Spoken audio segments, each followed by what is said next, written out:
Ang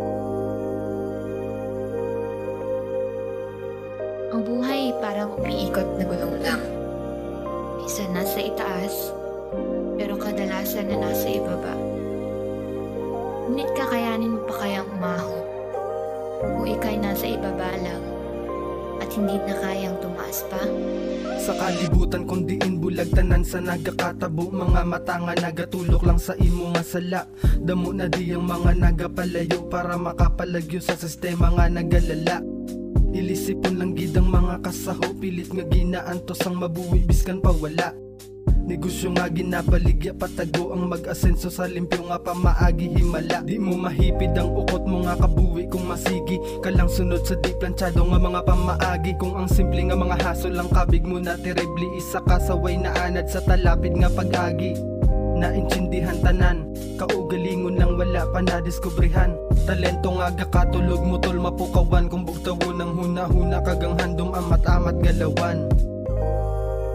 Isipin mo, lahat tayo sa mundong ito. Pansin mo, hindi lahat masaya. Hindi lahat kayang tugunan ng pangangailangan nila. Hindi lahat kayang dustusan ng pag-aaral na nararapat sa mga anak nila. Hindi lahat.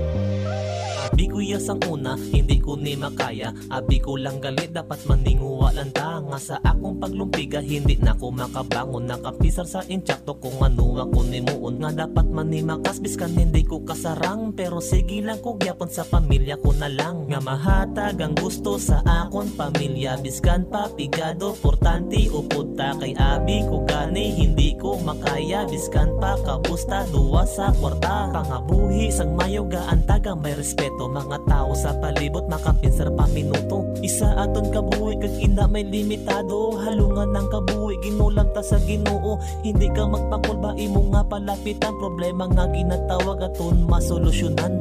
Hindi lahat may sapat na makakain at tirahan na dapat mayroon ng isang pamilya. Dahil sa mahirap sila, dahil sa hindi sila edukado at edukada, dahil sa wala silang kaya. Ito ang isa sa problema ng ating bansa na patuloy na lumalala dahil sa maling pamamahala. Sa pagbugto pa lang hamurag-muragan ka na, para tubangon ng realidad hulag-hulagan ka na. Resulta kagapong kitaong pabulag-bulagan ta pa. Talawang itsakto hiluton lubag-lubagon nakamata. Sano ka makamata sa purustanan kabutigan. Galangoy sa kwarta gahom tapos sikat kalubihan. Base oras mamalan ka, hando mo na lang katubigan. Use your coconut, di na magsalig pa ila. Tanga amnigan, tanga pangabuhi ne. Way kita masandigan, luhod duko tangla tanga taha sa mapalapitan. May disgrasya ka, bawal hitin ran solusyon di rason kag ikaw pa nga mag-deny. Problema kagapon nagsulbar kagina. Ako lang, prinsipyo ay nagabutig kagina. Ako lang, puros paltik gahinumlad sa tunay kagina. Ako lang, sonar ko na ang halos kalabanan ko ginatubang.